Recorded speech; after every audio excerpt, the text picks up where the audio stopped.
ઉપલેટા નગરથી પધારેલા સર્વે શ્રેષ્ઠીજનો, શિક્ષક મિત્રો, ઘણા બધા ડોક્ટર મિત્રો પણ છે અને ઘણા બધા સ્નેહી લોકો, પરિચિત લોકો આવ્યા છે. તો વધારે સમય ન લેતા હું સીધો વિષય જ શરૂ કરું છું. કમલનયનભાઈએ જે વાત કરી કે ખરેખર આજે જો આપણા દેશ વિશે, રાષ્ટ્ર વિશે, ભારત વિશે આપણે કંઈક થોડું દાયિત્વ, તો આજે સૌથી મોટી સમસ્યા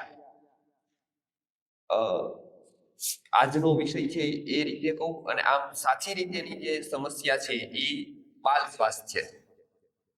બાળકોનું બંને પ્રકારનું સ્વાસ્થ્ય અત્યારે બહુ જોખમમાં છે, એક શારીરિક અને એક માનસિક. શારીરિક રીતે એને રોગો વધતા જાય છે અને માનસિક રીતે એને વિકૃતિઓ વધતી જાય છે. આ બંને પ્રકારે બાળકનું સ્વાસ્થ્ય દિન પ્રતિદિન કથળતું જાય છે.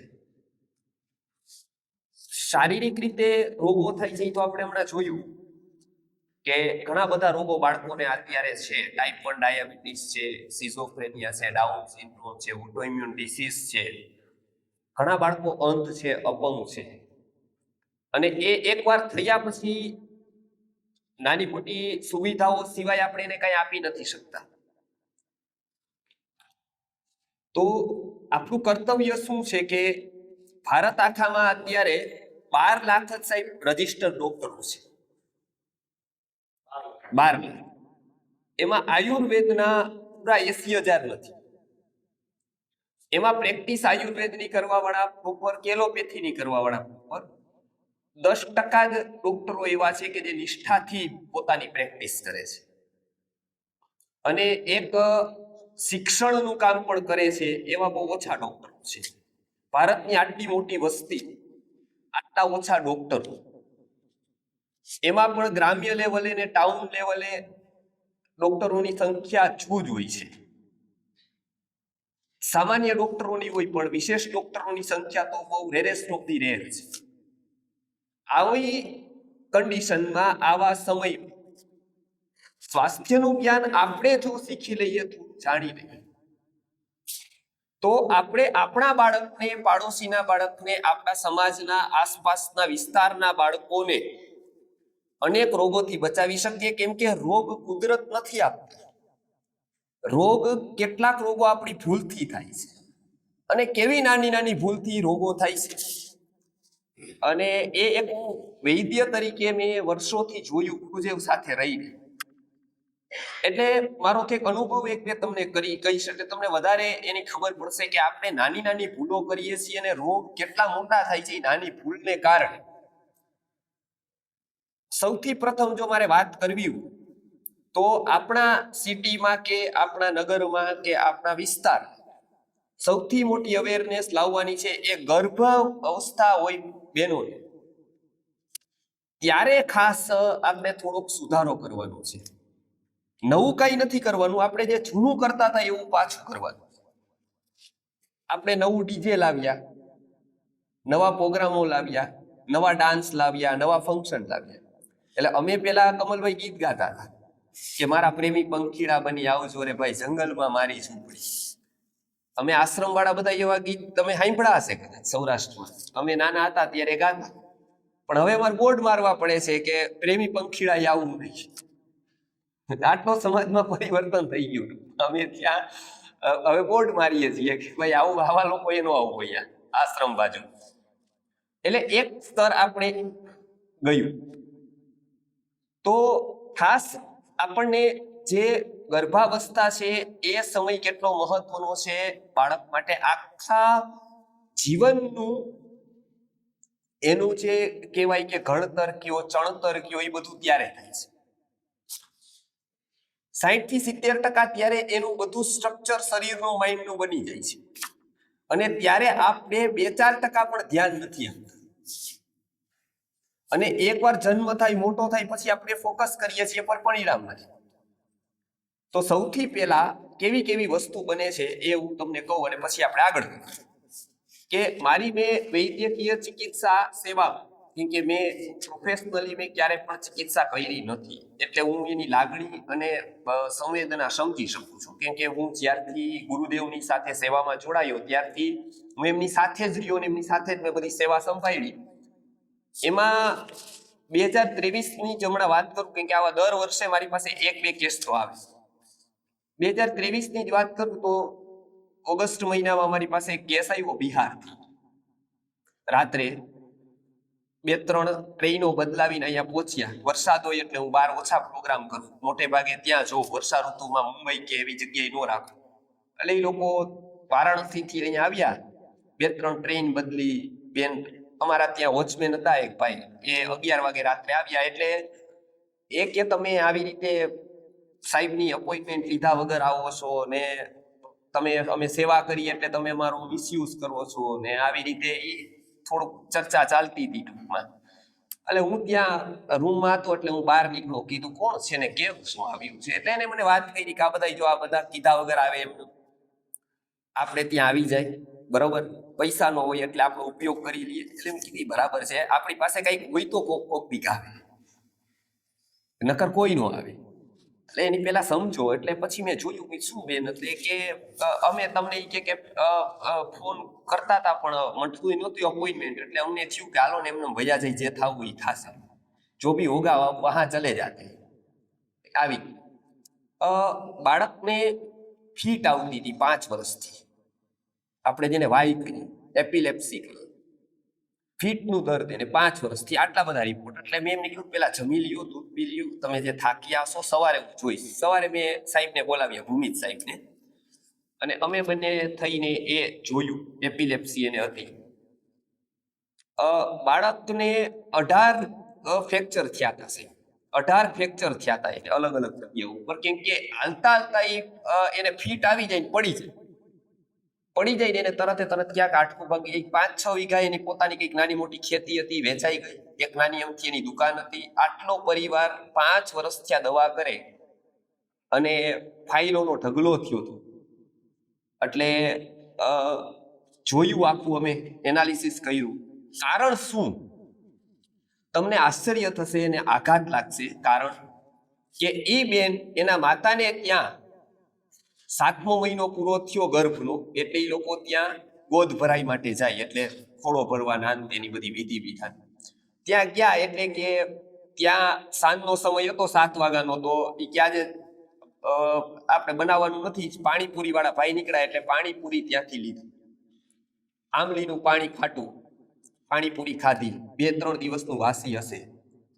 રાત્રે 11 વાગે ઉલટી થઈ ગઈ, તાવ ચડ્યો, અને ખૂબ તાવ ચડ્યો, ટેમ્પરેચર વધી ગયું સાહેબ. એટલે 12 વાગે ખૂબ જ આમ ધ્રુજારી આવવા માંડી અને ફીટ આવી ગઈ હતી. એટલે એડમિટ કર્યા એને ડોક્ટર પાસે. 1-2 દિવસ રાખીને ડિસ્ચાર્જ આવ્યો. 2 મહિના પછી બાળકનો જન્મ થયો. બાળકને જન્મતા આવે તો 4થે દિવસે ફીટ આવી. ગાયનેકોલોજીસ્ટની સાથે જે રિપોર્ટ્સ ને મેં બધી જોયું, એટલે વાત થઈ ને મારા મિત્રો ઘણા ગાયનેકોલોજીસ્ટ ને પીડિયાટ્રિક્સ, એટલે બધી વાત કરતા ખબર પડી કે આ બાળકને ગર્ભમાં જ ફીટ આવી ગઈ જ્યારે માતાને આવી. આયુર્વેદ જોયું તો ખબર પડી કે આંબલીનું પાણી તો ગર્ભવતી મહિલા માટે ઝેર છે, એ કરાય જ નહીં. હવે એને કે કોણ? કે ખુદ માને જ નહોતી ખબર. હવે એને 1 મિનિટનો સ્વાદ લાગ્યો. અહીંયા આંબલીનું પાણી વાળી પાણીપુરી મૂકી, ગળા ઉપર જતા ખાલી 10-20 સેકન્ડ જ થઈ. પછી તો આપણે લીમડાનું પાણી પીધું કે આંબલીનું પાણી પીધું, બે હરખું જ થાય. આપણે આઈસ્ક્રીમ ખાય, અહીંયાથી અહીંયા સુધી જ આપણને 5-7 સેકન્ડ સારું લાગે. પછી તો અંદર ગયું, પછી તો ગળો ખાધી, લીમડો ખાધી કે આઈસ્ક્રીમ ખાધું, બધું હરખું જ છે. તો એ 5-10 સેકન્ડ ના એક રસ માટે 10-15-20 સેકન્ડની ભૂલ કહેવાય, અડધી મિનિટની. અને હેરાનગતિ 5 વર્ષ. અને અત્યારે એ થાળે નથી પડ્યું. એ ફીટ મટી શકે એમ નથી, એ સત્ય છે. પણ અમારે, હું જો એને ચોખ્ખું કહી દઉં કે આ નહીં મટે તો એને આઘાત લાગે, એ આત્મહત્યા કરી લે એવી સ્થિતિ છે અત્યારે આ બાળકને મારે. એટલે અમારે સમજતા હોવા છતાં એને આશ્વાસન આપવા પડે કે આ દવા લ્યો. દવા ફ્રી ઓફ ચાર્જ આપણે આપીએ જ છીએ. એનાથી 10-20%, 30% જેટલો ફાયદો થાય જ. પણ સ્વસ્થ હતું એવું તો એ બાળક ન થઈ શકે. એ ન થઈ શકે. એ કડવી હકીકત સત્ય અમારે સ્વીકારવું પડે. અને ક્યારેક એવું પણ અમને વિચાર આવે છે કે ક્યાંક અમે ન પહોંચી શક્યા, ક્યાંક અમારું કર્તવ્ય અમે પૂરું ન કર્યું, ક્યાંક સમાજને જાગૃત ન કર્યો, એનો વિષય જ નથી આ. અને એકની જવાબદારી અમારી આવે, કેમ કે આપણી પાસે બધા પાસે સારું શરીર છે, સારી આંખો છે, એની આપણે ક્યારેય કિંમત જ નથી કરી. એ જ્યારે આપણે આવા લોકોને જોઈને ત્યારે આપણા સારા શરીરની કિંમત થાય.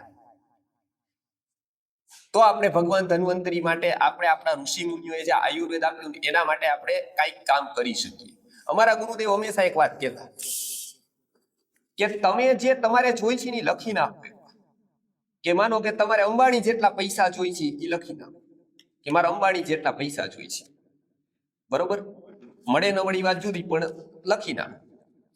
પછી કે તમારે સત્તા જોતી હોય, માનો અહીંયા ઘણા બધા મિત્રો આવ્યા છે, સત્તા જોતી હોય, એની લાઈનમાં આગળ વધવું હોય તો સત્તા લખી નાખો કે રાષ્ટ્રપતિ, ભારતના પ્રથમ નાગરિક કહેવાય એવી સત્તા મારે રાષ્ટ્રપતિની, પ્રધાનમંત્રીની જોઈએ, એ લખી નાખો. આવું બે એક વ્યક્તિમાં ન મળે, બરાબર, પણ છતાંય તમે બે લખી નાખો કે આવું બે મને એક જ આરે છે. ત્રીજું કે તમારી પાસે નોલેજ એક વિષયનો ભારત રત્ન હોય કે બહુ મોટા વૈજ્ઞાનિક તમે થઈ જાઓ, અબ્દુલ કલામ જેવા કે હું, એ પણ તમે લખી નાખો કે આવું ત્રણેય વસ્તુ મારે એક જ ભાવમાં, એક જ શરીરમાં આયા જ જોઈએ. ભગવાન કે તથાસ્તુ, પણ એક જ વાત, તારે બે આંખ આપી દેવી પડે. કેટલા લોકો તૈયાર થાય? હાથ ઊંચા કરો. તૈયાર થાય કોણ? મતલબ રાષ્ટ્રપતિ કરતા વધારે કિંમતી, ઈ પદ કરતા વધારે કિંમતી, અંબાણીના પૈસા કરતા વધારે કિંમતી, અને એક સાયન્ટિસ્ટના એવોર્ડ્સ કરતા પણ વધારે કિંમતી આપણી પાસે વસ્તુ છે. એની આપણે કદર નથી કરતા, એની આપણને કિંમત આપણે કોઈ દી કરી નથી. અને ઈ આપણને કિંમત ત્યારે થાય જ્યારે આપણે આવા બાળકોને જોઈ. કમલભાઈ હમણાં વાત કરી કે ભાઈ આપણે એને જોઈએ કે 3-3 વાર ઇન્સ્યુલિન લેવું પડે ને શુગર ચેક કરવી પડે, ત્યારે આપણે લાગે કે આપણે આના માટે, સ્વાસ્થ્ય માટે શું કરી શકાય, તો કારણ શું થવાનું, એના ઉપર જઈએ તો કોઈ ઈશ્વરનો અભિશાપ છે કે એને શાપ આપી દીધો જ ઈશ્વરે? લોકો જનરલી કહેતા હોય કે પૂર્વના કોઈ કર્મો છે, માનો કે એને કોઈ પાપ કરી દીધા જેવા. તો ગુરુદેવ અમારા વિશ્વનાથ ગુરુજી કહેતા કે જે વેદમાં બહુ એક્સપર્ટ ને વિદ્વાન હતા અને આયુર્વેદમાં પણ વિદ્વાન હતા, એવું કહેતા કે રામાયણ કાળ જોવો અને અંધ લોકો તમે જોશો આખા રામાયણમાં, તો માત્ર શ્રવણના માતા પિતા જ અંધ છે, બાકી કોઈ અંધ નથી. માત્ર બે છે. ભારત દેશ ત્યારે કેવડો છે, ત્યારે અફઘાન ભારતમાં છે, ઈરાન ભારતમાં છે, એ સમયે આર્યાવર્તમાં બધા જ દેશો છે, નાના નાના પ્રદેશો છે, એટલે ઓલમોસ્ટ અહીંયા કરતા વધારે મોટો દેશ છે. અને અંધ માત્ર બે જ છે, અપંગ માત્ર 8 થી 10 લોકો જ છે. મહાભારતનો કાળ જોઉં તો ધૃતરાષ્ટ્ર અને અંધતમસ્સુષિ બે જ અંધ છે, અને અપંગ માત્ર 20 જ લોકો છે, 20-22 લોકો.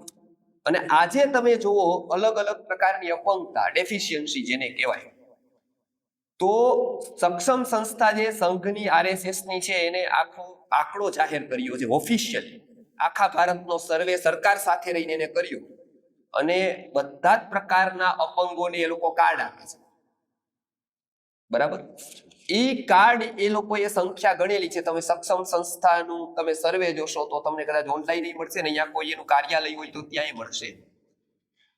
પૂરું જીવન જેને બીજા ઉપર ડિપેન્ડ રહીને કરવું પડે, જીવવું પડે, એને એ લોકો અપંગ ગણે છે. જેમ કે થેલેસેમિયા, જેમ કે ટાઈપ 1 ડાયાબિટીસ, જે મટવાવાળા રોગો નથી, જેમ કે સિકલ સેલ એનેમિયા, બરાબર, બ્લાઇન્ડનેસ ને બધી જ વસ્તુઓ બધા જ તમે જોઈ લ્યો, સેરેબ્રલ પાલ્સી જોઈ લ્યો, તો એ બધા જ રોગો, વાઈ આવવી, અસાધ્ય એવી બીમારીઓ, આ ઘણી બધી બીમારીઓમાં આવી ગઈ, પોલિયો હોય, તો બધા થઈ અને 4,92,00,000 છે.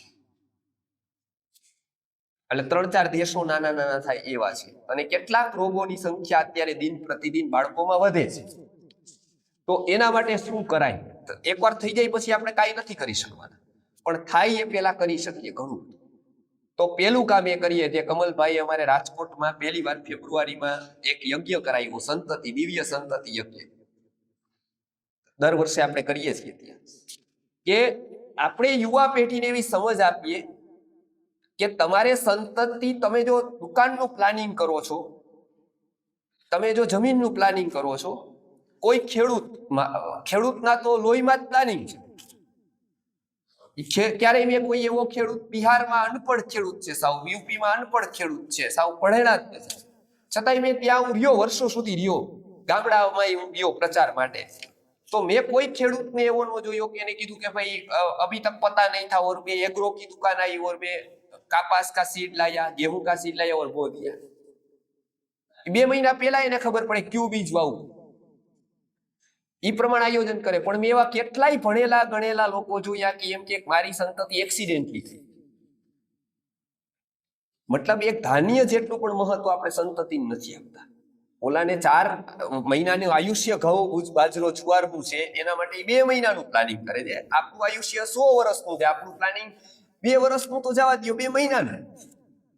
તો એના માટે અમે યુવાનોને સમજાવ્યું કે યજ્ઞ દ્વારા કે તમે આપણા બધા યુવાનોને આપણા બધા જગ્યાએ કે આપણે એવું કહીએ કે પેલા સંતતિ પેલા તમે પ્લાનિંગ કરો, એક્સિડેન્ટલી ન થવી જોઈએ. નહીતર આયુર્વેદમાં 5 ભૂલો બતાવેલી છે, 5 માંથી કોઈ એક ભૂલ થાય તો એ ભૂલને કારણે આવનારી સંતતિમાં બીમારીઓ આવશે. અને બીમારી એવી હશે કે તમારા વર્ષોના વર્ષો એ બાળક માટે મહેનત કરતા કરતા આખું જીવન ઘસાઈ જશે, દુઃખ થશે, તમે એને જોઈને રડશો, સમાજ પણ રડશે, પણ બીજું કઈ હાથમાં નહીં હોય. ડોક્ટરો માત્ર આશ્વાસન આપી શકશે કેમ કે એની કોઈ દવા નથી. તો આના માટે આપણા ઉપલેટામાં હું કહું, આજે કમલભાઈએ પ્રોગ્રામ રાખ્યો છે તો ખાસ એક ગર્ભ સંસ્કારનું અવેરનેસ આવે. એ જ્યાં જ્યાં લગ્નો થાય ત્યાં મેં બધા ઇન્ડસ્ટ્રીયાલિસ્ટોને કીધું, ત્યાં પણ મારો પ્રોગ્રામ કર્યો. ત્યાં તમે આ નિમની ટિકિટો, ટીવી, ફ્રીજ ને બધું નહીં આપો તો ચાલશે, એની કોઈ જરૂર નથી. અને તમને કહી દઉં કે કોઈનો મારો પણ શોખ પૂરો કરવા માટે તમારે દાન ન હોય. હું એમ કહું મારે ભાઈ ફરવા વયું જવું સ્વિટ્ઝરલેન્ડ, ટિકિટ કરાવો, તમારે ન કરાવી. ગુરુજી તમને અમે પૈસા આપી પણ ઉપલેટા પ્રચાર કરવા જાવ આપી ટિકિટ પણ, સ્વિટ્ઝરલેન્ડ ફરવા જવાની ટિકિટ મારી પણ ન કરાવી. શોખ પૂરા કરવા માટે કોઈ દિવસ દાનનો ઉપયોગ ન કરાય, દાનનો કન્સેપ્ટ નથી. એને ફરવા જવામાં ટિકિટ ન પાય એના માટે તમારે સેમિનાર ગોઠવો કે આવનારી સંતતિ તમારે કેવી થાય ને એના માટે આ બુક આપો અને 3 વચન લ્યો કે તમે આટલી જાગૃતિ ધ્યાન આપશો, કેમ કે તમારા બાળકનું ધ્યાન છે, તમારા બાળક માટે જ, અમારા માટે નથી. અને એને સમજાવો. એટલે આ પહેલું કામ આપણે ગર્ભ સંસ્કાર અને દિવ્ય સંતતિ યજ્ઞ દ્વારા આ સેશન દ્વારા કરવાનું છે. કે પહેલું કામ કે કોઈ પણ જગ્યાએ એવા કપલ આપને દેખાય તો 3 કામ ગર્ભ અવસ્થા હોય પછીના 3 સેશન, 3 સંસ્કાર દ્વારા અમે કરીએ છીએ કે જેથી એને નોલેજ મળતું રહીએ કે મારે આંબલીનું પાણી ન પીવાય, મારે ખાટી વસ્તુ ન ખવાય, બરાબર છે, મારે ભારી વસ્તુ ન ખવાય, મારે રાત્રે દહીં ન ખવાય, મારે મૂળો ન ખવાય, એ સમયે મારે પિત્ત વધે એવી વસ્તુ ન ખવાય, નહીતર બાળકને અંધાપો આવી શકે. મારે આસપાસમાં કોઈ એઝીનો મોટો, જે આપણે અત્યારે 5મો ટેસ્ટ ગણાય છે, જે આપણી બધી હોટલોમાં વપરાય છે, તો ત્યાંનું ફૂડ આપણે ન ખવાય, ભૂખ્યું રહેવાય. પણ બહારનું ત્યારે ગર્ભાવસ્થામાં અવોઇડ કરાય. કેમિકલ બેઝ ને સિન્થેટિક ફૂડ છે અત્યારે આપણે વધ્યા છે, એ આપણને ખબર નથી કેવી રીતે બને છે, પણ એ તમે જમીને નીકળો અને પીઝાની પેલી રેકડી પાસે, દુકાન પાસે, તોય તમને શું થાય કે તો પણ તમને મોઢામાં પાણી આવે છે. ભૂખ નથી, બરાબર છે, પણ એ ઇફેક્ટ કરે, એ સેન્સીસ ઉપર ઇફેક્ટ કરે. થાય કે નહીં એવું? કેમ કે એવા રસાયણો વપરાયા હોય, એવી સુગંધો વપરાણી હોય, બરાબર, આર્ટિફિશિયલ કેમિકલ્સ વપરાણા હોય. તો આપણે એને સમજાવવાનું કે આ 9 મહિના, 10 મહિના, 12 મહિના તમારે નથી ખાવું. અમે તો આખી જિંદગી નથી ખાતા, પણ કમસે કમ એ અવસ્થામાં તો ન ખવાય. તો આ એક આહારનું જ્ઞાન આપણે પહેલા લેવાનું છે, પછી આપવાનું છે સમાજને. આપણા ઘરમાં પહેલા એપ્લિકેશન, ખાસ કરીને શિક્ષક મિત્રો આવ્યા છે, આપણી ખાસ જવાબદારી બને કે આપણે લોકો સમાજને શિક્ષણ આપીએ છીએ, આપણે બાળકોને શીખવીએ છીએ, તો આરોગ્યનું શિક્ષણ એને ખાસ આપવું. કેમ કે પુસ્તકમાં નહીં ઉઠે, એ પહેલા આપણે જાણવું પડશે. બાળકને મોટા ભાગના 70 થી 80% રોગો થાય છે એની આહારની આદતોને કારણે થાય છે, આહારની વિકૃતિને કારણે થાય છે. તો એ જવાબદારી આપણી આવે શિક્ષકો તરીકે, એક નાગરિક તરીકે આપણી આવે કે એને આહારનું શું ધ્યાન રાખવું એ કહીએ. પહેલી વસ્તુ, કોઈ પણ સ્કૂલમાં, હું અહીંયા કહું છું કમલભાઈ, કે આપણે કોઈ પણ સ્કૂલોમાં ફ્રીઝ હોય સગવડ અને એનું પાણી બાળકો પીતા હોય તો એ ખાસ બંધ કરાવો. બાળકની કફની અવસ્થા કહેવાય 10 વર્ષ સુધી, ત્યારે સ્વાભાવિક રીતે નેચરલ રીતે બાળકમાં કફ વધતું, એટલે કફની બીમારીઓ વધારે થાય. એટલે કફનો જે સ્થાન છે આયુર્વેદનું, એ અહીંયાથી લઈને અહીંયા સુધીનું કફનું સ્થાન છે, વચ્ચેનું પિત્તનું છે અને નીચેનું વાતનું છે. આ 3 દોષ પ્રમાણે 3 સ્થાન છે. બાળકોને અહીંયાથી લઈને અહીંયા સુધીના રોગો વધારે થાય. આંખ આવવી, શરદી થવી, માથું ભારે થવું, વોમિટિંગ થવી, આ બધું અહીંયા કફ ભરાઈ જાવો, આ બધું બાળકને થાય.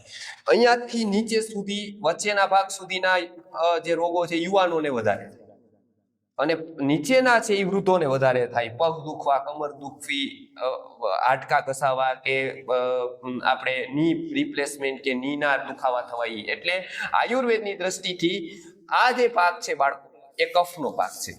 હવે બાળક કફ પ્રધાન છે, અવસ્થા, એની અવસ્થા કફ પ્રધાન છે, ત્યારે શું અવોઇડ કરવું?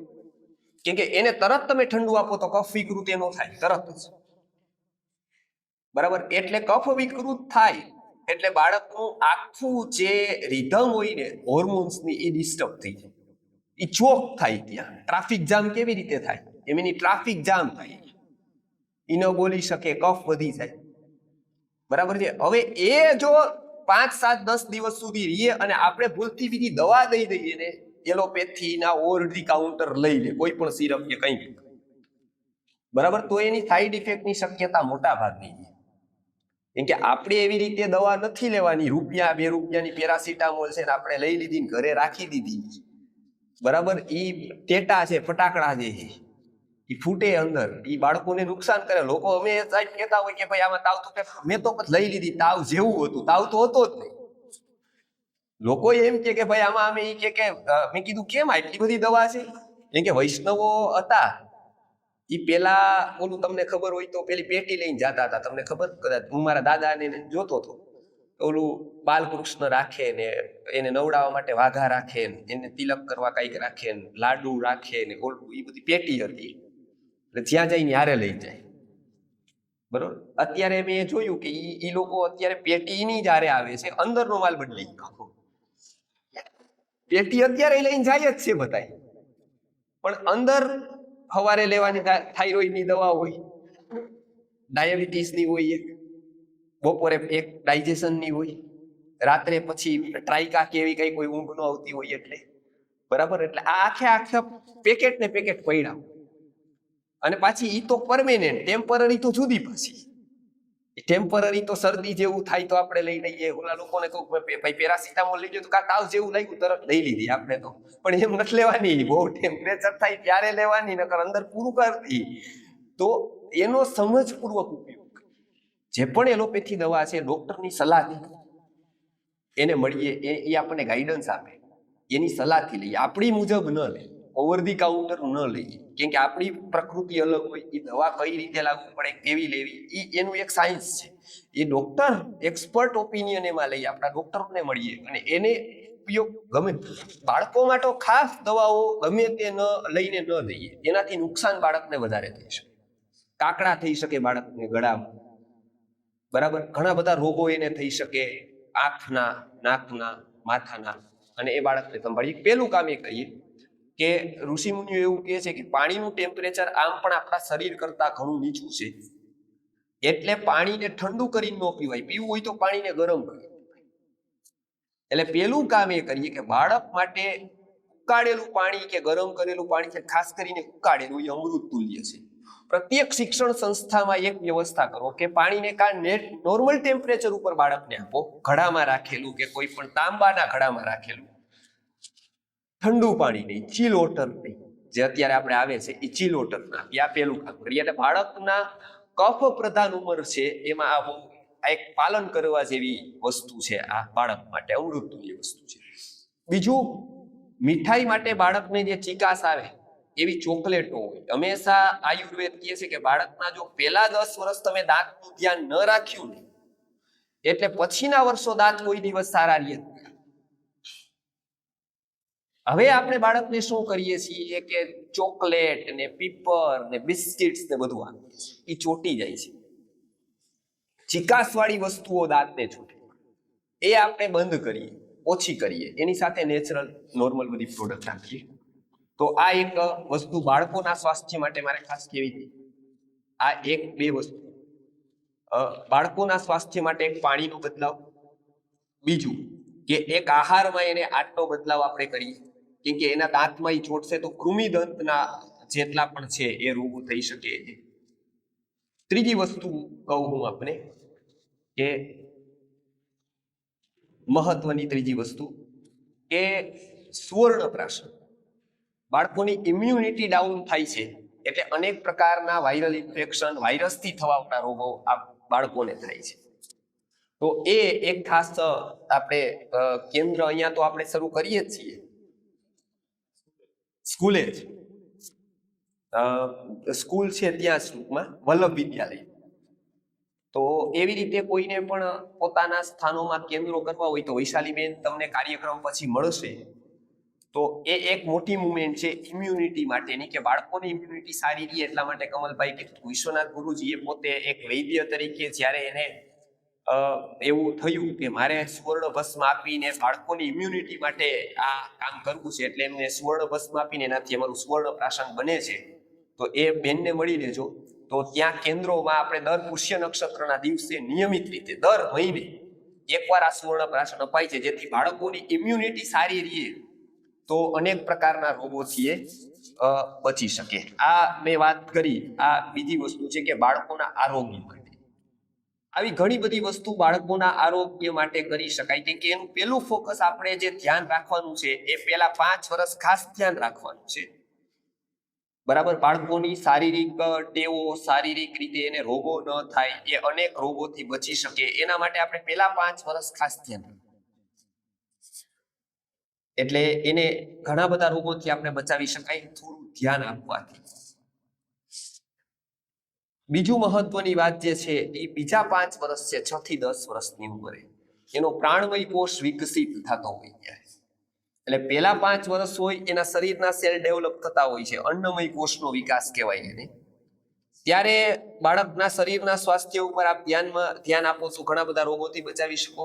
બીજા જે 5 વર્ષ છે એમાં એને શિક્ષણ બહુ જરૂરી હોય. શિક્ષકો તો ઘણા બધા બેઠા છે તો એમાં આપણે જે શિક્ષણ જનરલ તો સ્કૂલમાં આપતા હોય એ બરાબર છે પણ એને કેટલીક શિક્ષણ બીજું જરૂરી.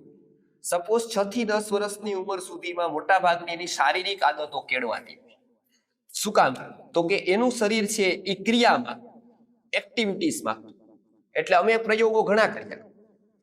એમાં અમે હંમેશા ગુરુજી કહેતા હતા, અમારા ગુરુકુળમાં પણ પ્રયોગો કર્યા કે ત્યારે બાળકના શરીરની અંદરથી ક્રિયાઓ આવતી હોય, એક્ટિવિટીઝ આવતી હોય. એટલે એક ઉદાહરણ છે કે ભાઈ તમે પ્રયોગ કરજો કે 6 થી 10 વર્ષના બાળકોનું એક ગ્રુપ કરો, 11 થી 15 વર્ષના બાળકોનું બીજું ગ્રુપ કરો અને 16 થી 20 વર્ષના બાળકોનું ત્રીજું ગ્રુપ કરો. એમાં તમે 6 થી 10 વર્ષના બાળકોને એમ કહો, 5 લોકો બેઠા છે ને ત્યાં કહો કે ત્યાં ગ્લાસ પડ્યો છે તું લઈને આવ. એટલે 6 થી 10 વર્ષનું બાળક હશે એ શું કરશે કે એ દોડતું જશે, બીજા પણ એની પાછળ દોડતા જશે ને ઓલો ગ્લાસ લઈને દોડતો પાછો આવશે ને બીજા પણ દોડતા.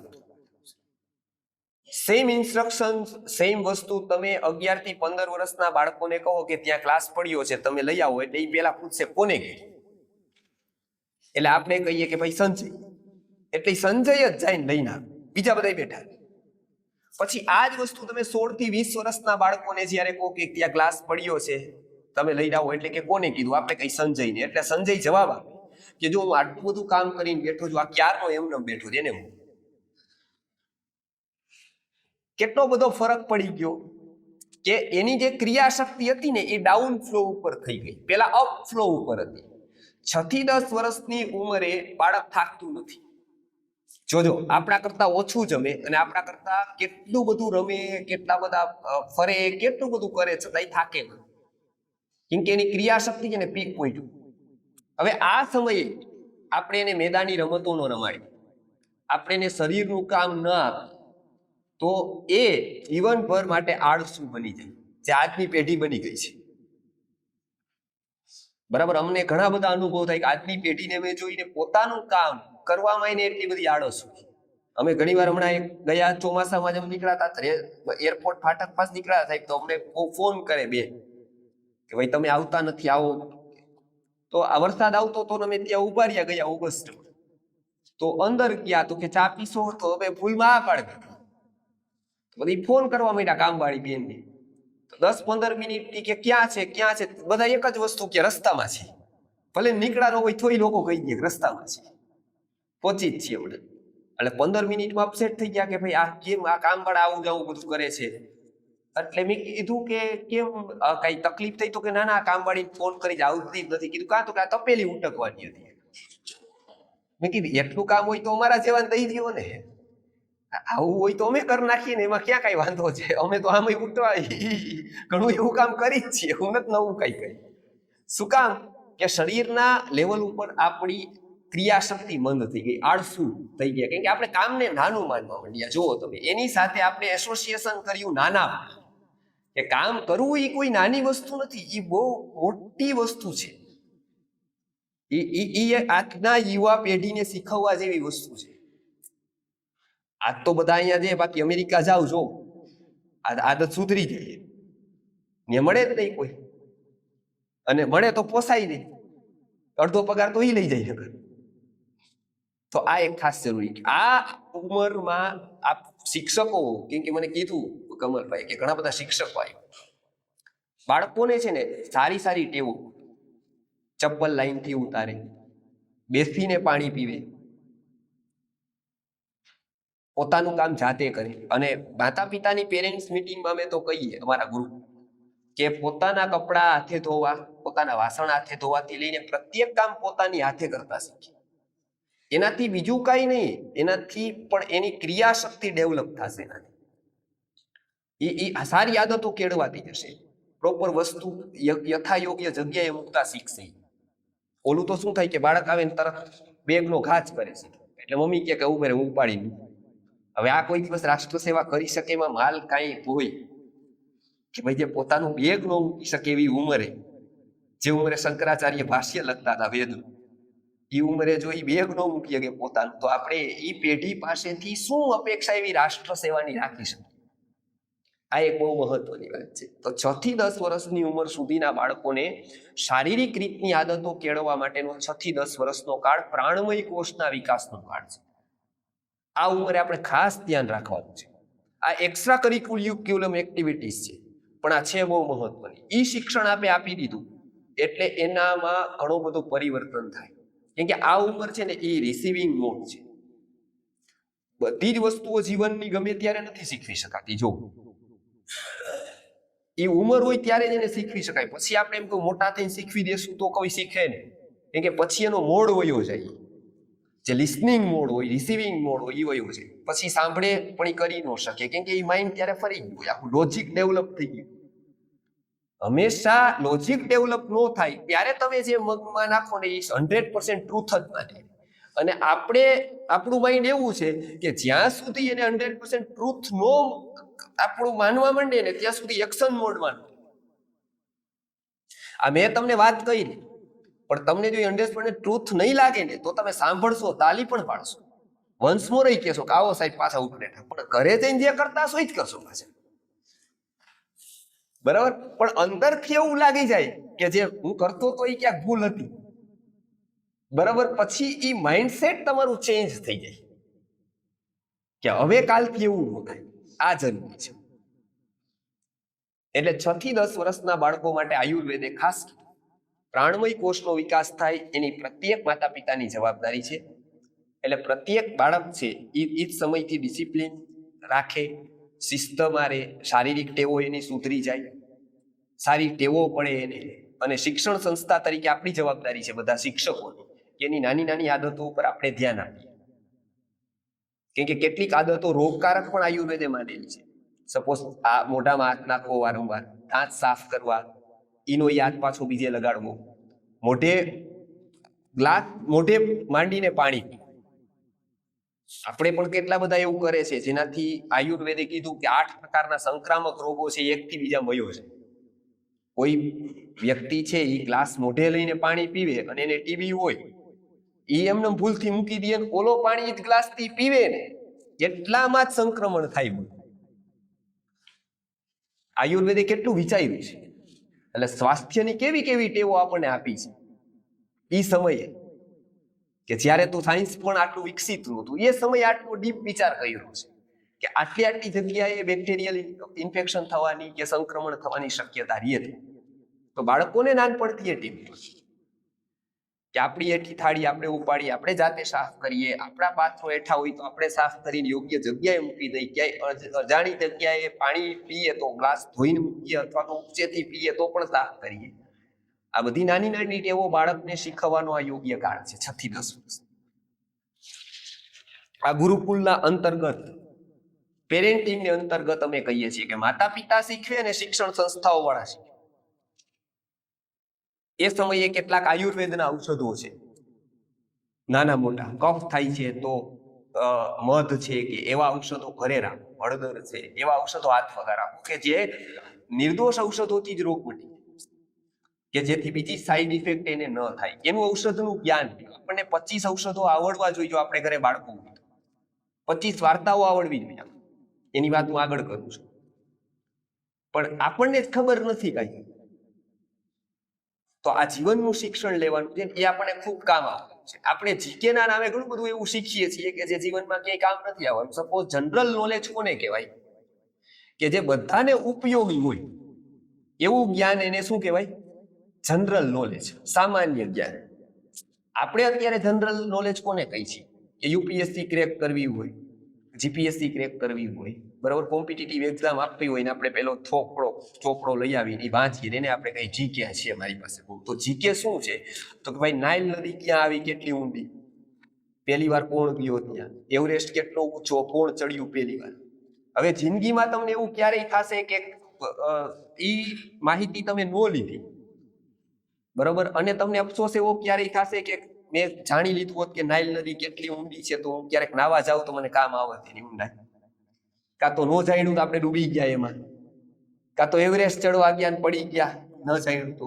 એ માહિતી ન લ્યો તો બહુ નુકસાન નથી, પણ આરોગ્યની માહિતી તમારી પાસે નહીં હોય તો ઘણું મોટું નુકસાન છે, ઘણું મોટું નુકસાન છે. નાના નાના રોગોમાં તમે એવા નિર્ણય લેશો કે જેનાથી બાળકોનું સ્વાસ્થ્ય સાવ ખતરામાં આવી જશે, ઘણા બધા રોગો થશે. ગર્ભાવસ્થામાં ખાસ આવી વસ્તુઓની જરૂર છે, અને એ આપણી પાસે નહીં હોય તો હું તો ખાસ કહું છું, એક હમણાં મારો પ્રોગ્રામ હતો ત્યારે જ મેં કીધું હતું કે બાળકોને ઘણા બધા રિસર્ચ પેપર એના છે, હું ઘણા બધા મારા મિત્રો છે એ કરે, ડીજે વગાડીએ છીએ આપણે, એના તરંગો ઘાતક છે બહુ જ ગર્ભવતી મહિલાઓ માટે. એને બેરો કરી શકે, એનામાં બેરાસ આવી શકે જન્મથી. આપણા બધા જ પ્રોગ્રામમાં હોય છે. આવી નાની નાની વાત આપણને ખબર જ નથી કે આ તરંગોની શું અસર થાય, આનું નુકસાન કેટલું થાય. આપણે કઈ કઈ વસ્તુઓ દરરોજ જીવનમાં કરીએ છીએ અને આપણે એની ઉપર ધ્યાન જ નથી. અને આ એકવારમાં ન થાય, આખી જિંદગી બાળક આ ભોગવે જો ગર્ભમાં કોઈ પણ વસ્તુની નુકસાની થાય તો. એટલે ભારતના સંતો જોવો, અવતારો જોવો, ભગવાન જોવો, બધા એક ઉપર તો કે જ છે, ગર્ભ સંસ્કાર ઉપર બધા ભાર આપે જ છે ને. અને સામેના ઉદાહરણો જોવા મળે છે કે ભાઈ ગર્ભમાં ઋષિ તુલ્ય વ્યક્તિ પણ ભૂલ કરે તો એને એ ભૂલ અષ્ટાવક્ર તરીકે ભોગવી. તત્વજ્ઞાની છે માઇન્ડથી તો, પણ શરીરથી તો અષ્ટાવક્રનું આવ્યું, ક્રોધ કર્યું એના પિતાએ. તો આટલું એ મહત્વ છે.